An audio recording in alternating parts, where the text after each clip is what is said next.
Hello and welcome to the Film Pulse podcast. This is episode number 533. My name's Zen Patterson. With me today got Kevin Rakestraw. Hey, Kevin. Hey, how's it going? It's going all right. How was your 4th of July weekend? Oh, man, that was good. Busy, but good. Nice. Yours? Oh, it was fine. Not very busy, honestly. I didn't really do anything. Oh, nice. Yeah, just hung out, pretty much. Good. This week on the show, we're going to be taking a look at The Phoenician Scheme, which is out now on VOD platforms. We're also going to be going over some we're watching on the watch list, and this week's new releases in theaters. VOD and Blu-ray, thank you so much for joining us this week. Let's go ahead and hop straight on into The Phoenician Scheme. This is written and directed by Wes Anderson, co-written by Roman Coppola. Got a synopsis here. Wealthy businessman Zsa Zsa Corda appoints his only daughter, a nun, as sole heir to his estate. As Corda embarks on a new enterprise, they soon become the target of scheming tycoons, foreign terrorists, and determined assassins. We'll start things off with you, Kevin. What were your initial impressions of The Phoenician Scheme? This one was kind of odd for me because going into it, I honestly did not know a whole lot about this movie. I don't know what it was, but I just didn't really look anything up or read anything. I'm kind of at the point now with Wes Anderson's where it's like, I don't like actively seek them out, but I will watch them at some point. Like it's just a given, but it's not like a day one type thing for me anymore. Yeah. And like also my expectations aren't that high going into his movies anymore. I don't know why, but like, I just popped this on. I thought, what the heck, Wes Anderson? Sure, let's do it. And I gotta say, like 5 minutes into this, I was just loving it. And I just like excitement and everything just like through the roof within 5 minutes. And I was just like, well, surely this can't. That's untenable. It's not, I'm not gonna be feeling that way the whole way through. That's not possible. But holy shit, I did. Like the whole time. It just kept getting better. Yeah, I agree with you completely. I was a big fan of this as well. I like most Wes Anderson movies. In fact, I've liked all his movies, but I think that, you know, some are stronger than others with like Asteroid City. That like for whatever reason, Asteroid City did not speak to me as much as his other films. I liked The French Dispatch quite a lot, mostly from like a visual standpoint, not as much on the storytelling front, but like the set design and everything in that movie was just like out of control. And I feel like this one, The Phoenician Scheme, is a little bit different. Like when you see the trailer for this, you know it's a Wes Anderson right away. Like we're not deviating too much from the formula here, but I feel like that this is like a sort of a more mature Wes Anderson film, if that makes sense. Like, I mean, I know that he's been an established filmmaker for many years now, but like some of the flourishes in this are a little bit different than what he's done in the past. And I liked all that. I appreciated it. I think that everything else that people like about Wes Anderson movies is here. Like the, you know, really the like the symmetry of everything and the really meticulous camera work and set design and all of that stuff. Everything is so purposeful in this movie, and you know that's all great. If you're into Wes Anderson stuff, you're gonna love this. You know, it's all there. I think that where this excels is in the storytelling, comparing this to some of his more recent stuff. I found this to be way more of a compelling narrative than his last couple of features. And to kind of piggyback on that is like very early on, you know, like a guy explodes, right? Yeah. Like you're not used to that in a Wes Anderson movie where like a guy explodes in half. And like really. The music that's coupled with it too is kind of dark, and it's, you know, and you're just like, okay, this is like a little bit darker than what his movies usually are. And to be honest, like I just found this particular story, which is like at face value on paper, extremely dull. just extremely dull. It's Benicio del Toro just trying to go Make a to deal. people. Yeah, he's trying to cover a financial gap.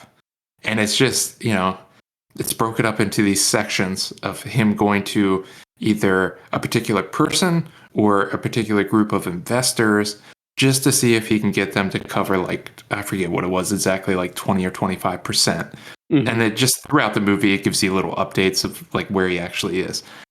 And I don't know if me being older and my brain's just turning to pudding, but I do enjoy the kind of like chapter book Mhm. layout of this. Like, I just really enjoyed that for some reason.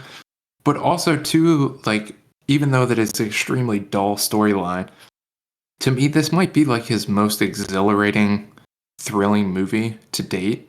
Like, it plays a lot like a thriller, but just Wes Anderson doing a thriller, which is, Which is cool. yeah, which is, I don't Yeah. know what that is, but now I do. But I've never thought that I wanted that or I needed to see that. But, again, like 5-10 minutes into it, I was like, yes, yep, I hope this is what this movie is. And sure enough, it was for 102 minutes. It's exactly what I wanted it to be, which I didn't even know I wanted. Yeah. Like lengthwise, it was perfect. I think that Wes Anderson knows how to g- I think that he knows how to respect the audience's time. I never had any issues with like well, French Dispatch did feel a little bit long-winded to me, but I guess that's maybe because of just the nature of it and the fact that it was almost like an anthology. Yeah.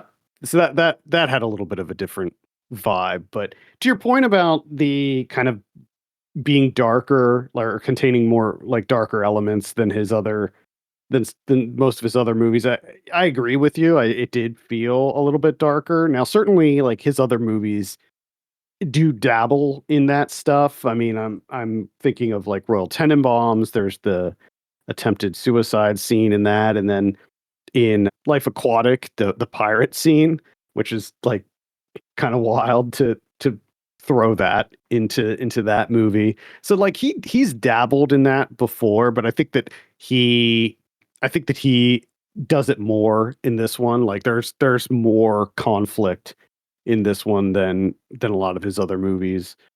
Um Yeah, because the other thing that surprised me is, like, that guy explodes, right? That's yeah, surprising. Yeah, yeah. think of that. But that he's not the only person that explodes, He's not the only one. Yeah. It happens more than once. which uh is incredible.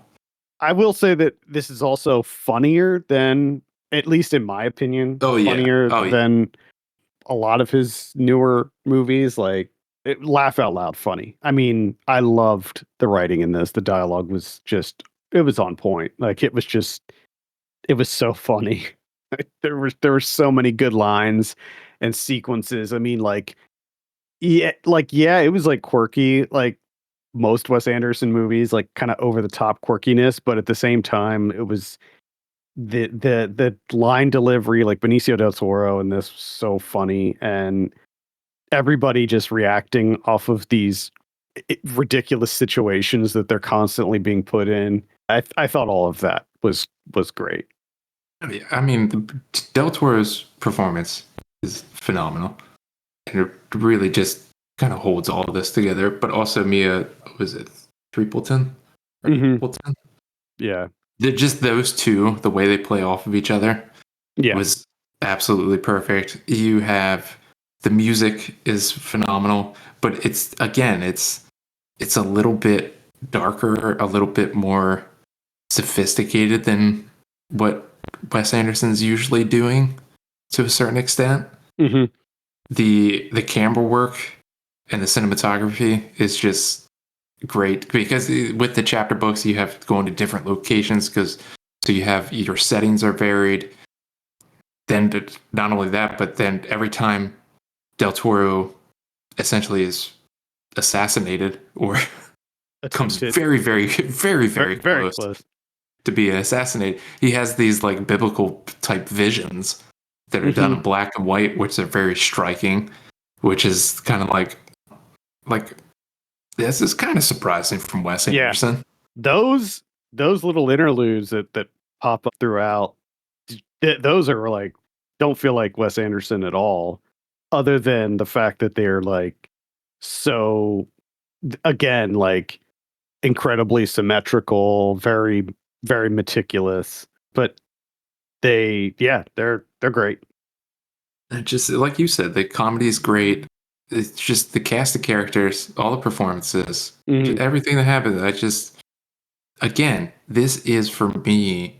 It kind of, I don't want to say it's a return to form because it's not, No. but it returned me back to the way I felt about Wes Anderson back, like, Bottle Rocket and Royal Tenenbaums. Like, I was super excited, like, watching this.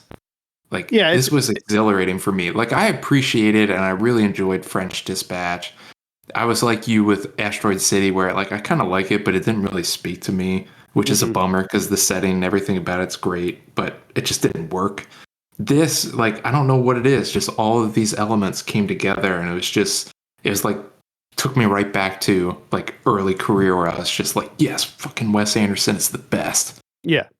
I completely agree. I don't think that it's necessarily a return to form, and I'll tell you why. I think that comparing this to his early films, we're talking Bottle Rocket, Rushmore, Royal Tenenbaums, Life Aquatic, even Darjeeling Limited, like there was a certain emotional punch that those movies had that that always kind of like hit just like hit me in the feels, like like there was a lot more emotion in those movies, whereas nowadays all of his movies have the most deadpan performances in them, and it kind of bothers me. Like I just thinking about like Gene Hackman's relationship with his kids in Royal Tenenbaum and like how that progressed, and like Bill Murray's relationship with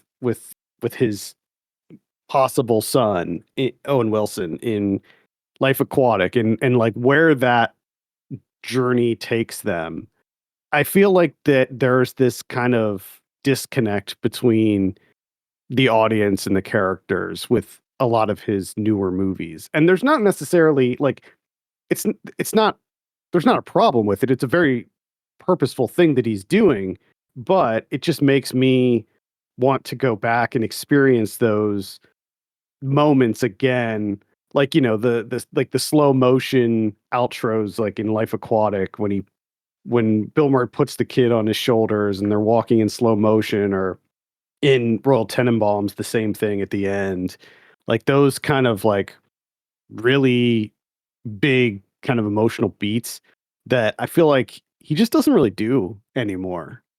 And again, I don't think he not does necessarily. anymore.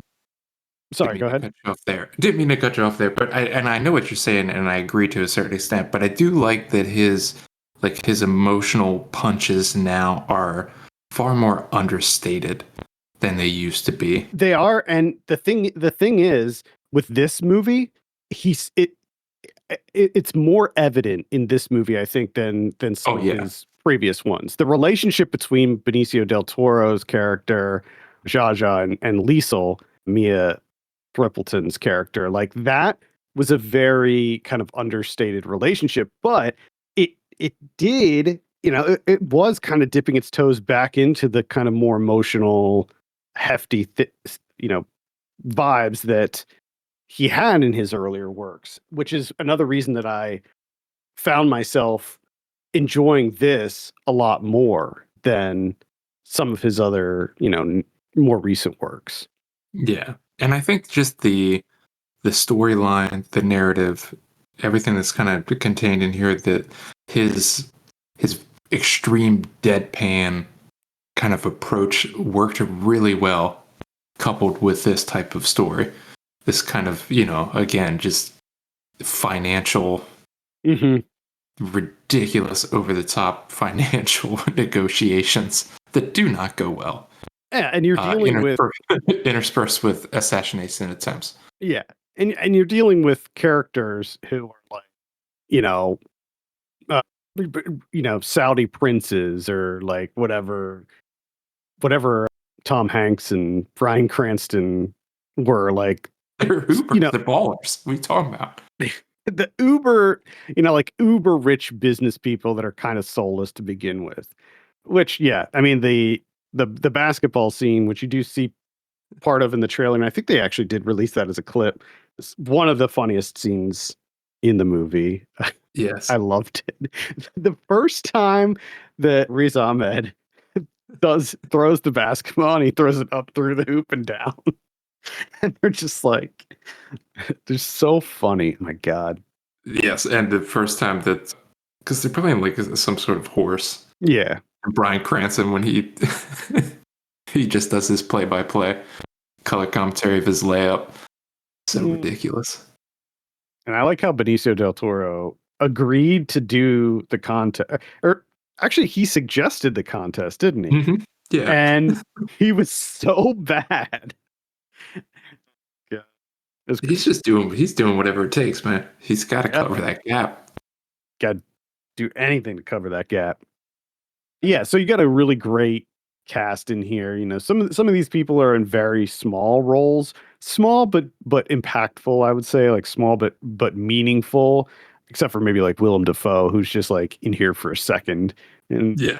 in one of the interlude type things. F. Murray Abraham too. And then like you have some of the assassination attempts or near death experiences are just so funny, like the quicksand scene. It's great. It's a lot of fun. Like the French Dispatch and a lot of his other movies, you have like crazy set design in here, like elaborate, tons and tons of very elaborately crafted sets that are incredible. It's another one of those movies that you could just take any single frame and like print it out and hang it on your wall and it looks like art. It's it's awesome. Yeah, I loved it. The Phoenician Scheme. Anything else you wanted to add about it? I just, again, I really appreciate his meticulous like art direction. It's even to the point of like the credits in this movie. Oh yeah. Like the credits are just like the way that they're laid out, the thought Eh, design or the thought that yeah. goes into the design and the art usage credits that are given for each painting. Hmm. Like everything about it is just like, man, it's like he took a lot of time just laying that stuff out, man.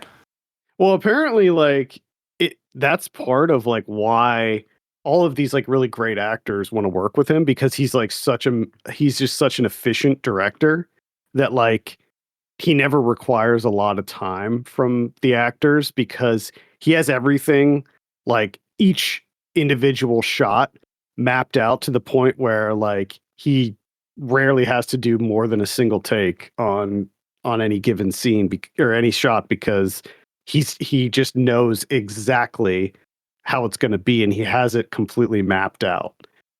Oh yeah, because I can imagine that a lot of this is just the upfront work of like getting the scene set Oh up, yeah. the set, the Yeah. the placement of everything, and then it's just a matter of actors come in, you stand here, you say this line, deadpan, okay, move on to the next.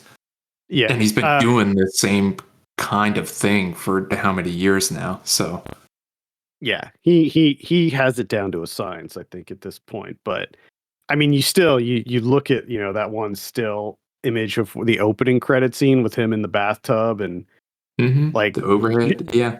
you take one look at that, and you're just like, okay, yeah, he knows what he's doing here. That glorious overhead shot of the bathroom, and how the credits were just they weren't all this in the same position. Like he very clearly had them be offset depending on like how long they were and stuff, which just goes to like the insane detail that he puts into his movies. Indeed. Yeah, it's fantastic. Okay, Kevin, what are you going to give the Phoenician Scheme out of 10? Man, I'm gonna give it like a 9. Man, I am like sitting up there with you. I'm at like, yeah, 8.5, 9 for me. It's just, man, It's Just like I kind of want to watch it again now. I know. It's like one of those things where we talk about it now. I want to watch it again because it was just I had so much fun with it. I was just so entertained by it. Yeah, I can't deny how much fun I had. You know what I mean? Like Hmm. I had a Yeah, blast. Absolute blast. highly recommend it. Check it out. The Phoenician Scheme. Only if you're into Wes Anderson. I would say if you don't like Wes Anderson movies, like if you haven't liked his movies in the past, this is not This gonna. it's not This gonna is win you definitely over. not gonna. Yeah, you're not gonna be converted with this one. But if you have enjoyed Wes Anderson films, definitely check it out. All right, let's talk about some of what we've been watching. I believe it is my turn this week. I'll start things off with kind of an interesting one, and this I want to use this as kind of a segue from Phoenician Scheme. And at first you might be like, no, I don't quite get that this segue. I saw The Evil Within from 2017. This is directed by Andrew Getty. The reason that I think that this makes an interesting segue is because this movie is it took over 15 years to release this movie, and it was an obsessive work to the point of essentially killing the director. So, if you're not familiar with this movie, it is a horror movie that was written and directed, completely conceived by Andrew Getty. Now, Andrew Getty is not in the film business, or he wasn't in the film business. He's actually a part of the Getty oil family. So, comes from a very wealthy family, and had this he had these like crazy vivid dreams his whole life, and he decided that he wanted to turn these dreams that he had his whole life into his magnum opus, a horror film. And he spent years and years and years working on this thing, and he started shooting it in the I think it was like 2007 when they started shooting this. And it took him so long to edit this because he was so meticulous in how he wanted things done that he wouldn't sleep, he wouldn't eat. All he did was furiously edit and re-edit this movie and smoke meth. And that's pretty much all he did. And then he died while working on it. And his producer ended up finishing the edit, and they sort of quietly released it on Amazon Prime in 2017. Now, the movie itself, kind of garbage. Like it's not very good, but the the creativity that's in this movie is something that is commendable. Like there's animatronics, there's like stop motion stuff in here. There's like a lot of really crazy camera work and some really creative editing choices. The film is kind of about these two brothers played by Frederick Kohler and Sean Patrick Flannery, and one of the brothers has a he has a mental handicap, and he there's this like mirror that they find in their house, and this is shot in the Getty mansion. So like it's shot in the mansion that Andrew Getty actually lived in, and they find this mirror, and the mirror kind of like tells the handicapped brother to start killing, and that's sort of the gist of it. But there's a lot of like kind of dream logic that's at play here, where there's like these crazy like nightmare sequences, and there's moments of kind of surrealism too. But it where it goes, it gets kind of wild at the end. I'll say like the finale or the climax of this movie is pretty wild. What happens, and I like again, the movie's not very good, but I have to give it props for just the amount of creativity that's at work here. Like there's some actually really impressive stuff in this movie.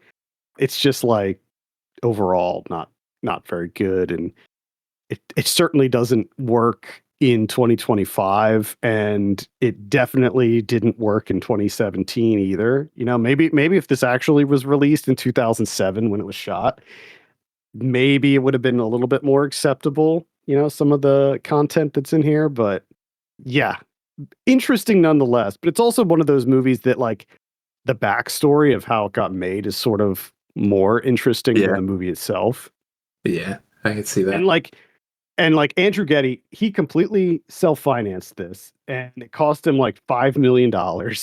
He basically went broke working on it. And again, like he died. He became a recluse. Like he didn't leave his mansion. All he did was sit in he had like a room in the mansion turned into like an editing setup, a studio, and he just sat in there all day, every day, just editing nonstop until he died. So it's a Right. pretty wild story. But if you're curious to check out the movie, again, it's called The Evil Within, and it's on Amazon Prime. Looks like it's on Tubi as well, so you can check it out You there. you know it's on Tubi.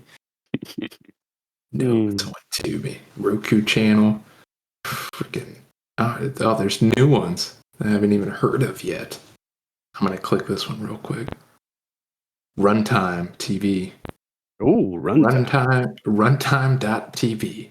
There you go. What is this one called? Falsum? Yep, Folsom. Falsum Midnight TV? Pulp. Midnight Pulp. Oh yeah. We got all sorts of things.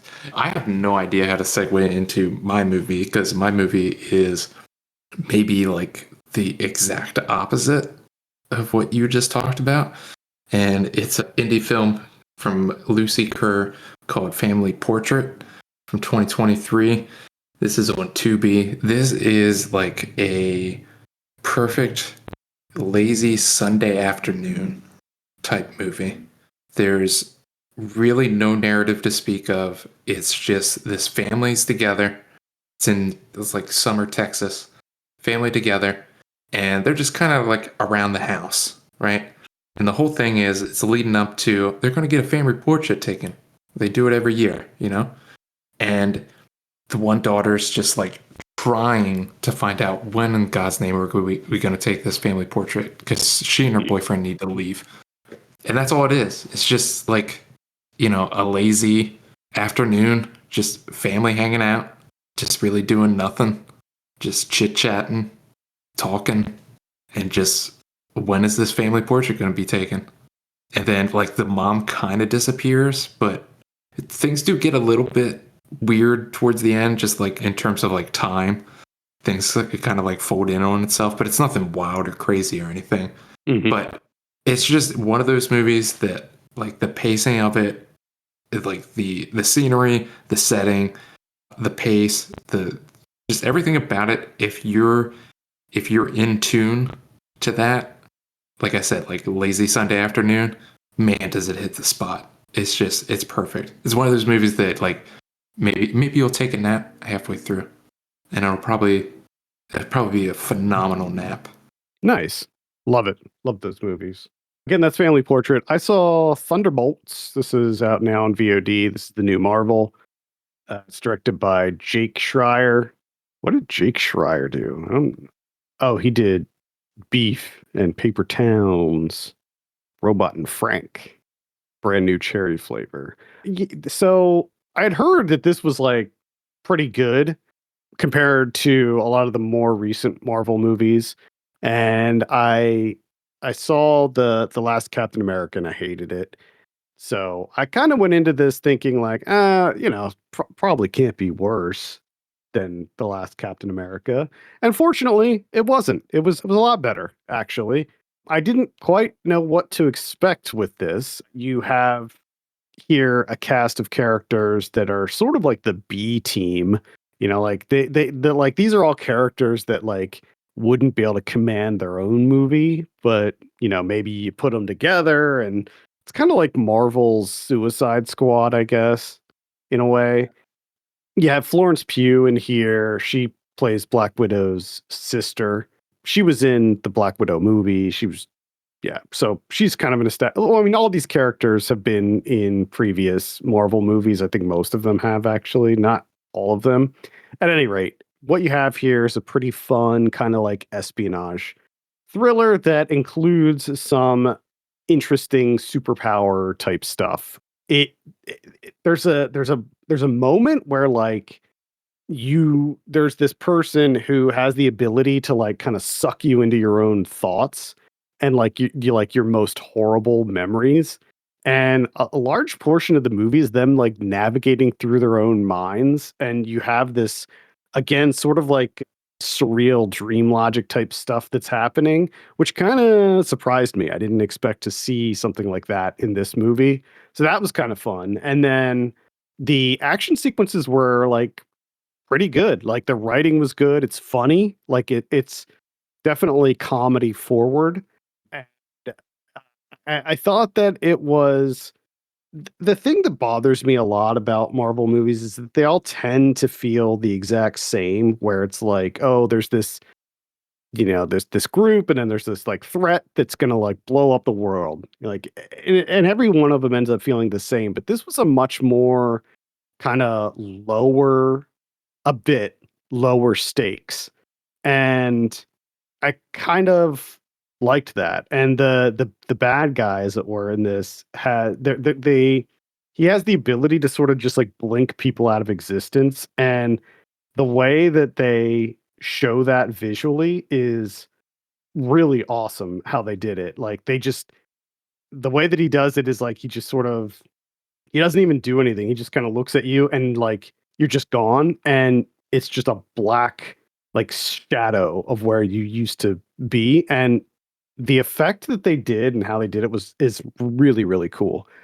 So, yeah, I actually liked Thunderbolts. I mean, I didn't love it or anything, but I had a pretty good time with it. So, if you're feeling a bit disenchanted with the Marvels recently, but you liked him in the past, maybe give Thunderbolts a shot because it's kind of fun.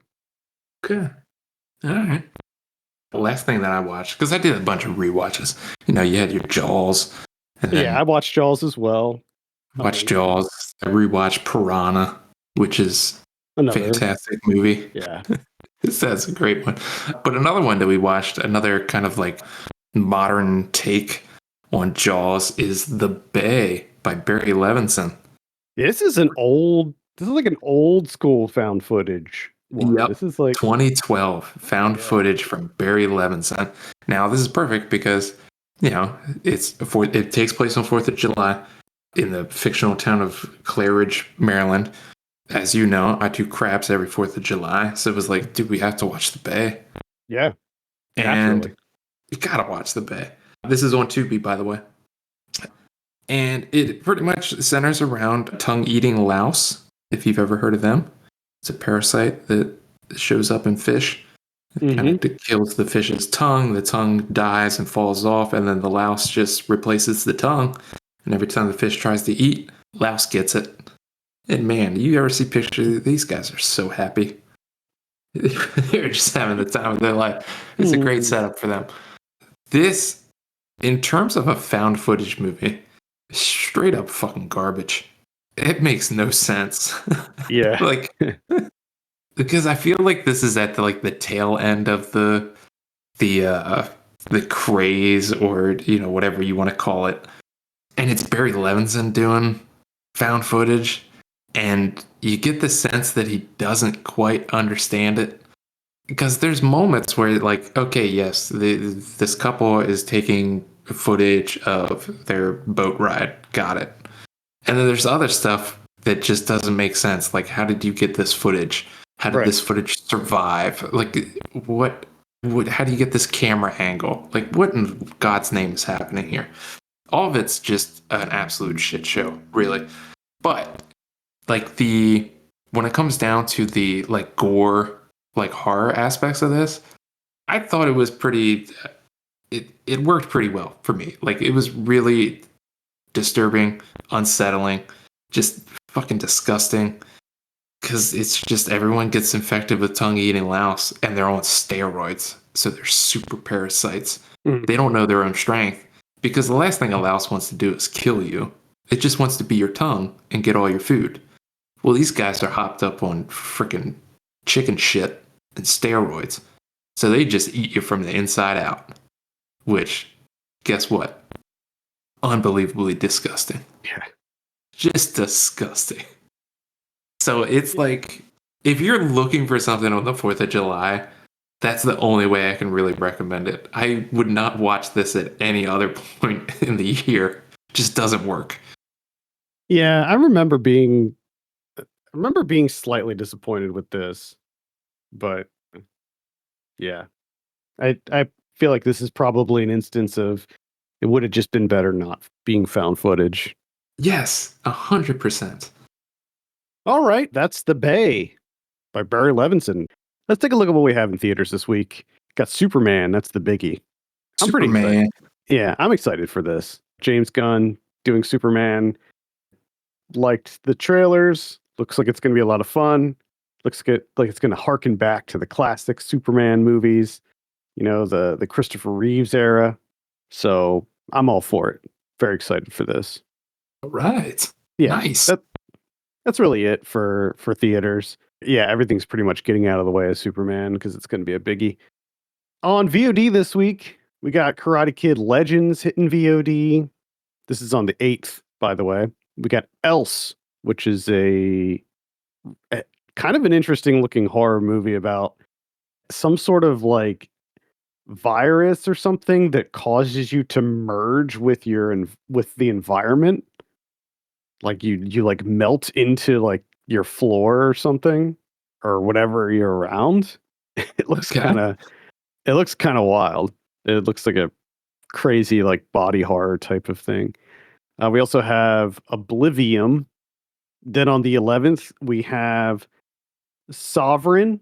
We got Everything's Going to Be Great. We got Nuked. We got Forgive Us All.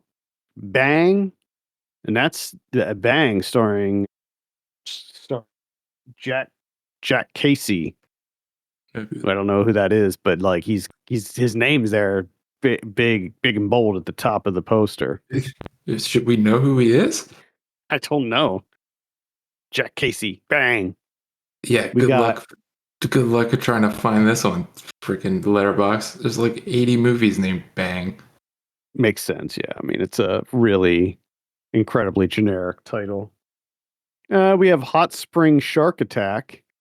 This is a Japanese horror comedy. It looks very bad. Portraits of a Dangerous Woman, Bittersweet, and Amongst the Wolves. Amongst the Wolves. Yeah, Amongst the Wolves. That's not where you want to be. No, you don't want to be in there. That's a bad place to be. On the streets of Dublin, Danny, a homeless man grappling with the ghosts of his past, finds himself caught in a cycle of despair and survival. Mm. Oh, so the wolves aren't like wolves. Nah, not actual wolves. Okay. Unfortunate. On Netflix this week, July 9th, we got Zeum, which is a Thai zombie action movie. We got Brick coming out on July 10th. I'm actually interested in this one. I don't think it's probably not going to be good, but I like the idea, and I like the dude that's in it, the Matthias Schweighofer, about a couple who discover that they're like trapped in their house or their apartment or something. Like they can't get out no matter what. Seems kind of interesting. Okay. On July 11th, we have Tyler Perry's Medea's Destination Wedding. Oh, there you go. Yeah. And then we also have Almost Cops. Almost Cops. Yeah, not quite. Not quite there. Are they working on it? They're like, what is it? They're like some kind of like street cleanup. They're cops, but not, they're like parking ticket type cops, I think. Oh, okay. Something like that. I gotcha. Okay. Takes place in Rotterdam. All right, that's it for Netflix. Let's see. On Hulu this week, we got Jaws at 50, the definitive inside story. Mm-hmm. It's a big doc about Jaws. There you go. This is a Nat Geo documentary. Oh, okay. Yeah. I mean, I might give it a look. I feel like I already know pretty much all of the stories behind Jaws. So I just need it in like bullet point form. Just like real quick, like a 10-minute read, you know?